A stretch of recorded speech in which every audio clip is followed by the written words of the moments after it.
So, as the vibrant energy of October starts to, fade a little bit and those familiar pink ribbons begin to get packed away, here at the Urban Herald, we really know that the crucial, life-saving conversation about breast health, well, it absolutely cannot and really shouldn't end there. Our whole mission is kind of built on this deep understanding that real health vigilance goes way beyond just one designated awareness month. We've got to keep this momentum going all year round. Exactly. We're deliberately trying to pivot here. Yeah. You're moving from that short-term public awareness push to long-term personal vigilance. Our goal today, based on all the material our team's been analyzing, is really to equip you, our listeners, with proactive, sustainable strategies, things you can use year-round for prevention, self-care, and, this is key, early detection. It's really about making breast health a fixed point in your calendar, not just something you think about in October. And the need for this year-round commitment, it's rooted in a pretty striking global reality, isn't it? Breast cancer is the single most frequently diagnosed cancer among women worldwide. The data we looked at shows it accounts for nearly 30% of all new cancer cases diagnosed globally each year. I mean, that's a massive ongoing health challenge. It demands continuous attention, not just, seasonal campaigns or fundraising. It absolutely does. And when we talk about moving beyond awareness, what we really mean is transitioning to active, long-term vigilance for everyone. This means making those vital health screenings a non-negotiable priority throughout every season: spring, summer, fall, winter. Honestly, the proactive stance you take today could be the difference between catching something early and facing a much more challenging diagnosis down the line. Okay, so let's start unpacking this.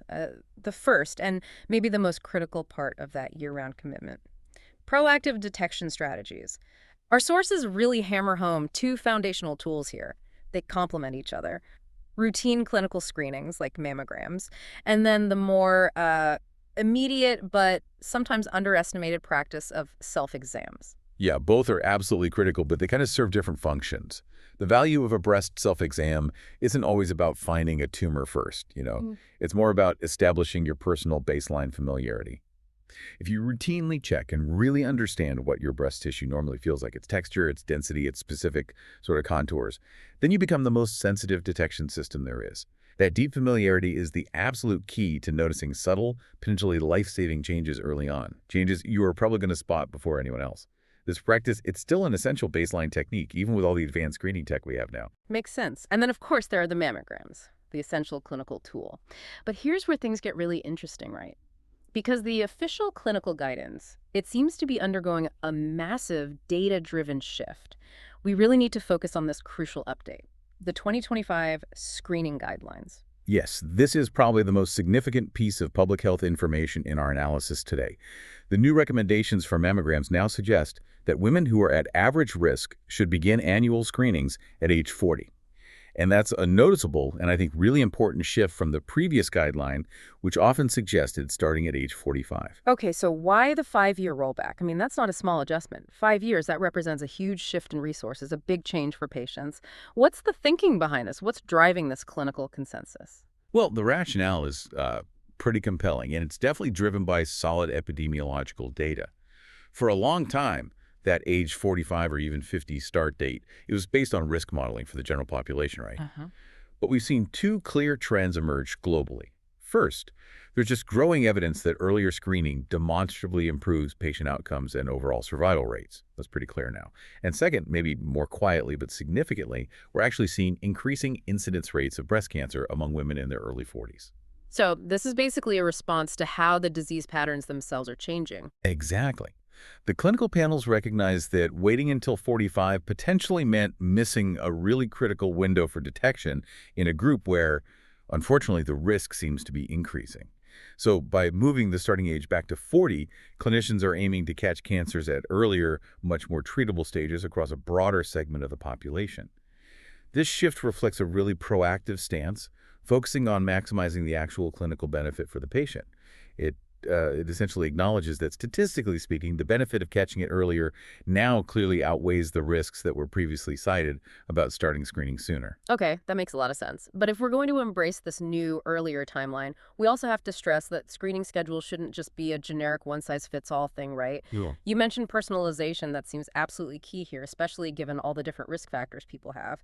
Oh, personalization is everything in modern medicine. We really can't stress this enough. While that age 40 baseline is the new general recommendation, your individual screening schedule has to be highly tailored. We're talking about considering three crucial factors. First, your personal risk profile that might involve past biopsy results, known genetic mutations like BRCA, things like that. Second, your family history of breast cancer, especially first-degree relatives like a mother or sister. And third, critically, your documented breast density. Right, that last one, breast density. That brings us to a specific and sometimes challenging issue that many listeners might only hear about after they've had a standard mammogram: dense breast tissue. If standard mammography uses x-rays, why is this type of tissue composition such a problem for getting an accurate screening? Yeah, it's a good question. Dense breast tissue basically has proportionally less fat and more connective and glandular tissue. The problem comes up because on a traditional mammogram, both that dense tissue and cancerous tumors tend to appear white or opaque. They both absorb the x-rays in a similar way. This issue, trying to tell the difference between a tumor and the normal dense tissue, it's often described in medical literature as like trying to find a snowflake in a snowstorm. It's really hard to see, and this physical masking, it can significantly reduce the detection accuracy of traditional mammograms by up to 50% in the densest categories of breast tissue. Wow, 50%. That's a shocking reduction in accuracy. So if a patient knows they have dense tissue, and I know in many places providers are now required to tell them what's the proactive year-round solution the Urban Herald analysis points to, how does the technology overcome that X-ray limitation? Right. For individuals identified as having dense tissue, the solution really lies in integrating additional supplementary screening methods. Usually that means breast ultrasound or maybe MRI technology used alongside the standard mammogram. Let's quickly break down why that works. Ultrasound uses sound waves, not X-rays. So it differentiates tissues based on how sound waves bounce off them, and it largely ignores the physical density that kind of tricks the mammogram. MRI, on the other hand, uses powerful magnetic fields and radio waves. It creates these incredibly detailed cross-sectional images, often with a contrast dye injected. That dye makes metabolically active cancer cells sort of light up brightly, regardless of how dense the surrounding tissue is. Ah, okay. So these other tools succeed where X-rays struggle because they're relying on totally different physics. That makes sense. But if the supplementary screenings are so necessary for a pretty significant chunk of the population with dense breasts, why aren't they just standard procedure for everyone? Is it mostly about cost or access? That's exactly the right question, and it really highlights a critical health equity issue we need to talk about. While many specialized breast centers do recommend or offer these supplementary scans, the reality is they are more expensive. They require more resources, more time, specialized equipment, and readers. And they're often less available in routine screening centers compared to just getting a standard mammogram. So the key takeaway here has to be about empowering the patient. If you know you have dense breasts, you really need to proactively talk to your healthcare provider about getting multimodal screening. That means mammogram plus ultrasound, or maybe mammogram plus MRI. You can't just wait for a single screening which might miss something to spur you into action. You need to advocate for yourself. That's really powerful guidance on the detection side of things. Okay, so moving from the clinical schedules and the technology to our daily lives, let's talk about what we can control right now: lifestyle. Are analysis positions adopting a sort of breast health-focused diet and exercise routine, not just as, helpful, but as, and I'm quoting here, one of the most powerful forms of cancer prevention available? That's a really strong statement because it puts a lot of agency directly back into the listener's hands. It absolutely is powerful because the choices we make every single day genuinely dictate our internal environment. And these aren't just vague, healthy habits. They are specific, evidence-backed changes that directly contribute to reducing breast cancer risk, mainly by modulating hormones and cutting down on chronic inflammation in the body. Mm. We can really distill these critical behavioral changes down into three main pillars of risk reduction. Okay, lay out those three specific lifestyle pillars for us and maybe explain a bit about the mechanism behind why they work. Sure. First up is physical activity. The goal here is consistent movement. Our sources suggest a very tangible and I think achievable goal for most people, just walking for 30 minutes on most days of the week. The mechanism here is kind of twofold. Physical activity helps regulate insulin and blood sugar levels, which in turn reduces systemic inflammation, a known factor in cancer development.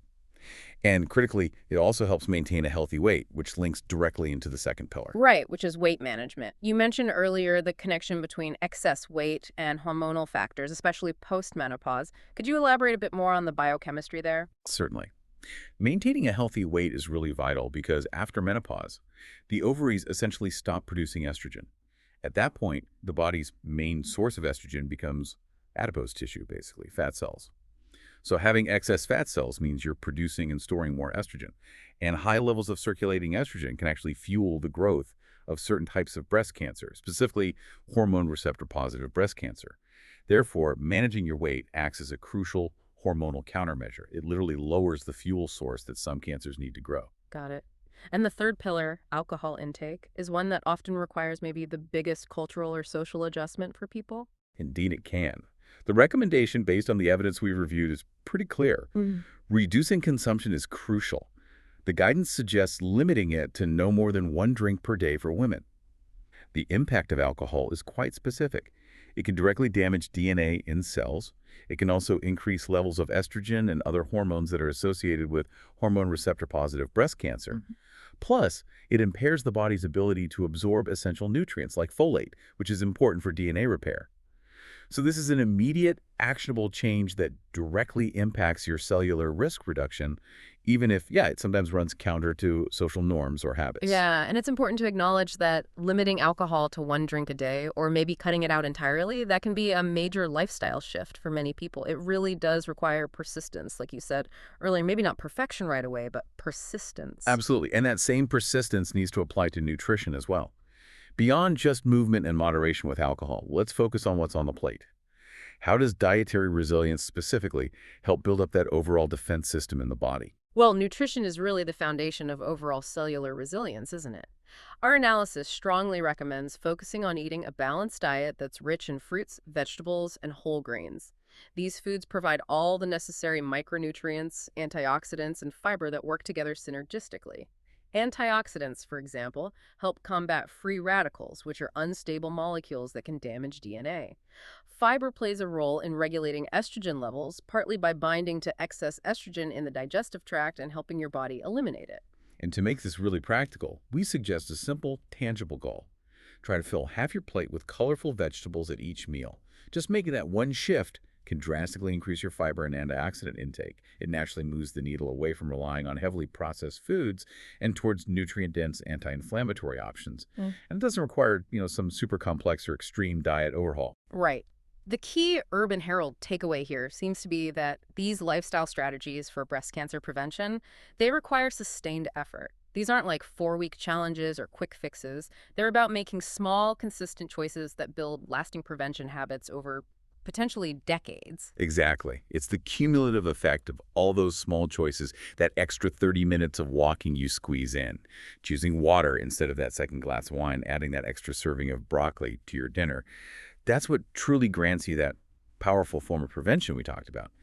It can significantly reduce your lifetime risk. Okay, shifting our focus a bit now, let's talk about the support ecosystem. Yeah. Because dealing with breast health isn't just about the physical side, the detection, the treatment, emotional, financial, even logistical well-being. These are equally critical when you're facing these kinds of challenges. Absolutely critical. The journey can be incredibly stressful, whether you're just managing your risk factors or actively navigating a diagnosis and treatment. That's why having robust support resources available is so vital. We're talking about things like formal, professionally led support groups, personalized counseling services, and crucially, something that's often misunderstood: the integration of palliative care right from the outset, not just at the end. Right, palliative care. That's often the most misunderstood piece of this puzzle, isn't it? As we established, it doesn't automatically mean end-of-life care. Can you break down for our listeners why making that distinction is so important and what specific challenges palliative care helps manage during active treatment? Yes, that is such a critical clarification to make. Palliative care, in this context, is really a holistic, specialized medical approach. It's focused entirely on providing relief from the symptoms and the stress of a serious illness like cancer, regardless of the stage of the disease. So, during active treatment, things like chemotherapy, radiation, surgery, palliative care teams focus on managing those pervasive symptoms that can make life miserable: severe nausea, treatment-induced nerve pain or neuropathy, that crushing fatigue, and also the overwhelming anxiety that often comes with scans, waiting for results, prognosis worries. It's really about managing the side effects of treatment to improve quality of life, and importantly, to help people actually stick with their treatment plan. So it really sounds like a dedicated quality of life team that works alongside the main oncology team. And there are programs out there specifically designed to bolster understanding and provide practical help, right? Our sources highlighted the National Breast Cancer Foundation's Helping Women Now initiative as an example. That initiative is a perfect example of crucial non-medical support. It provides things like free educational materials, connections to community resources, sometimes even small grants. It's all designed to empower patients and their families with foundational knowledge about the disease and the treatment process. Just reducing the uncertainty around diagnosis and the logistics of treatment is, in itself, a really powerful form of emotional support. Now, while October is broadly Breast Cancer Awareness Month, we do need to acknowledge a specific vital date within that month that requires its own focus and funding: Metastatic Breast Cancer Awareness Day on October 13th. Yes, this specific focus is absolutely necessary. It specifically honors everyone living with stage 4 breast cancer. That's when the disease has spread beyond the original site in the breast to distant organs like the bones, lungs, liver, or brain. Metastatic breast cancer, or MBC, is currently considered incurable. That makes it a chronic, continuous fight requiring ongoing management, not just a single treatment course. It's essential for everyone to understand that MBC patients need continuous specialized support that looks quite different from the support needed during early-stage survivorship. And the sheer number of people affected by advanced disease really underscores why this special focus is needed. The source material noted that metastatic breast cancer affects roughly 154,000 people in the United States alone. That number really highlights the urgency for continuous research funding specifically for MBC. Absolutely. This population needs intensive, highly specialized care plans.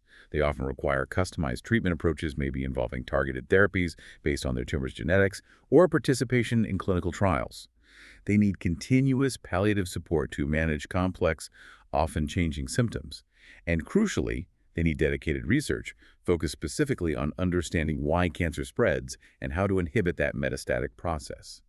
The ongoing reality of living with stage 4 disease has to remain at the forefront of the conversation, long after the pink ribbons are put away.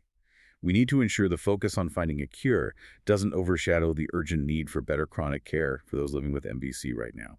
And finally, on the support front, let's circle back to the role of community engagement in this whole ecosystem. How does fostering more open conversations in our daily lives actually help break down stigma and create a better environment for proactive health? Community support is, I think, the ultimate mechanism for collective healing and action. When we normalize discussions about breast health, just talking about it openly in our families, at work, with friends, we start to remove that element of fear or shame that can sometimes delay people from seeking help. Think about it. If a friend or coworker mentions they're scheduled for a routine mammogram, the response should be supportive affirmation, like, "That's great, you're staying on top of it." Mm-hmm. Not pity or awkward silence. It helps create an environment where prioritizing proactive screening and discussing any symptoms is viewed as just a standard, responsible, even celebrated part of taking care of yourself. That makes perfect sense. Okay, now in line with the Urban Herald's commitment to really inclusive health conversations, we have to transition to a section dedicated to breaking the silence around a related topic: breast cancer in men. Yes, this is such a critical area and one that often gets overlooked, largely because of that deeply ingrained, though scientifically inaccurate perception that breast cancer is exclusively a women's disease. While it is significantly more common in women, the fact is approximately 1% of all breast cancer cases diagnosed each year actually occur in men. Right, and that 1% statistic, though it sounds small, can be tremendously deceptive, can't it? The real consequence of that rarity is often a huge delay in detection. That delay stems from a lack of awareness and, frankly, probably some societal stigma around male breast cancer, too. Many men might not even realize they have breast tissue that's susceptible. You've hit the critical point exactly. Because it's considered so rare, men often dismiss early symptoms. They might attribute a lump to something minor, like a cyst, old scar tissue, maybe an injury they forgot about. Furthermore, even some primary healthcare providers might not immediately consider breast cancer screening in a male patient presenting with a chest lump. This is precisely why Male Breast Cancer Awareness Week, which is observed from October 17th through the 23rd, is so important. It specifically targets this often overlooked demographic. So the real danger, then, isn't just the percentage of cases, but the stage at which those cases are typically found. Precisely. Think back to the guidelines for women. If someone at average risk starts annual screening at 40, we're aiming to catch many cancers at stage 1 or stage 2 when they're most treatable. But male breast cancer statistics, unfortunately, overwhelmingly show later stage diagnoses, often stage 3 or even stage 4, primarily due to these delays in detection. So when a man finally does seek treatment, the cancer is often larger, or might have already spread to lymph nodes or distant sites. This means that even though only about 1% of cases occur in men, the mortality rate per diagnosis is often dramatically higher than for female counterparts who are diagnosed at an earlier stage. Increased awareness is literally life-saving here. Okay, so what specific symptoms should men, and perhaps their loved ones, be looking out for? Since men have less breast tissue overall, are the symptoms noticeably different? The symptoms are structurally quite similar, actually, but they can often be more distinct or easier to notice because there's less surrounding tissue. Men should be vigilant for any kind of lump, which is typically felt directly behind the nipple or in the surrounding areola area. They should also watch for any skin dimpling or puckering on the chest. Any noticeable nipple retraction where the nipple starts to pull inward is a red flag. And any unusual nipple discharge, especially if it's bloody, is considered an extremely high-risk symptom that needs immediate medical attention, regardless of gender. So the proactive step here seems twofold then. First, men need to familiarize themselves with their own chest anatomy, maybe doing occasional self-exams just like women are encouraged to. And second, they need to make a promise to themselves that if they notice any of those changes, they will consult a provider immediately without embarrassment or fear of judgment. It really is about normalizing that conversation and that self-awareness.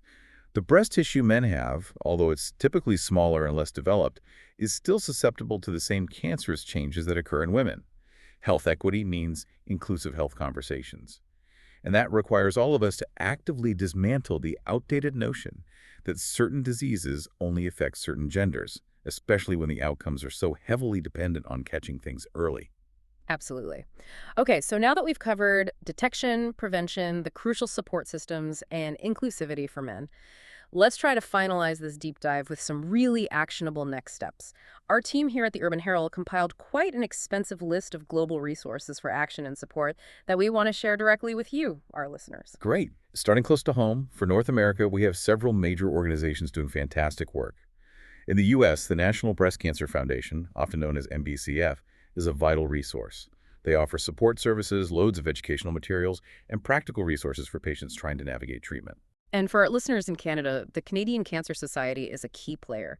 They provide breast cancer support, they fund crucial research, and they offer patient navigation services, which can be incredibly helpful in finding and coordinating care.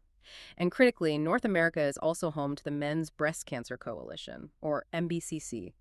They are specifically dedicated to raising awareness and providing targeted support just for men diagnosed with this disease, addressing that urgent need for inclusivity we were just talking about. Right. Moving across the Atlantic to Europe, the support landscape is also pretty robust.